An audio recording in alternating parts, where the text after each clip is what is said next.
This is the journey to One Africa.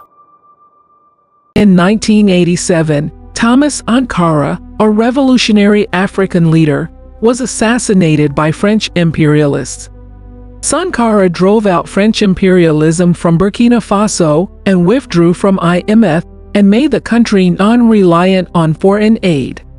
He was assassinated in a coup led by his close ally, Blaise Compaoré, supported by French imperialists.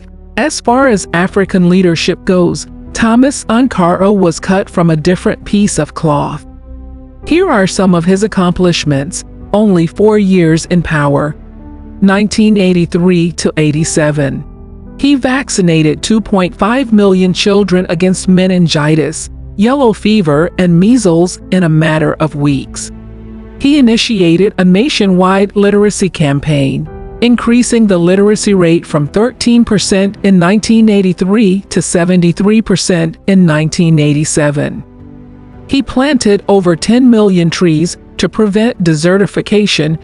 He built roads and a railway to tie the nation together. Without foreign aid, he appointed females to high governmental positions, encouraged them to work, recruited them into the military, and granted pregnancy leave during education.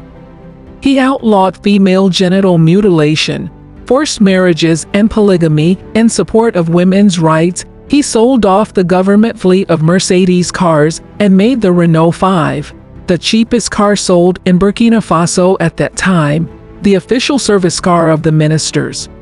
He reduced the salaries of all public servants, including his own, and forbade the use of government chauffeurs and first-class airline tickets.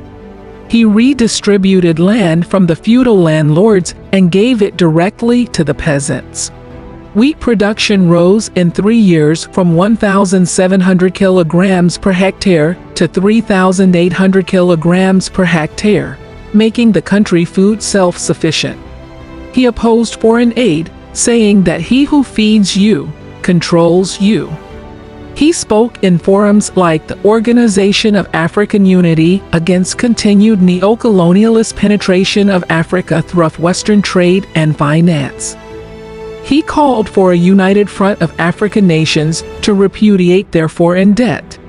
He argued that the poor and exploited did not have an obligation to repay money to the rich and exploiting. In Ouagadougou, Sankara converted the army's provisioning store into a state-owned supermarket open to everyone, the first supermarket in the country. He forced civil servants to pay 1 month's salary to public projects.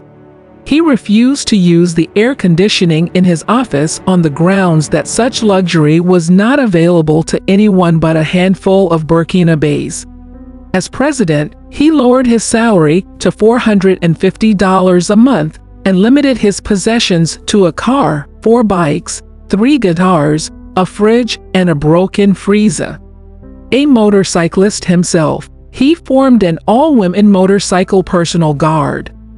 He required public servants to wear a traditional tunic, woven from Burkinabe cotton and sewn by Burkinabe craftsmen. The reason being to rely upon local industry and identity rather than foreign industry and identity.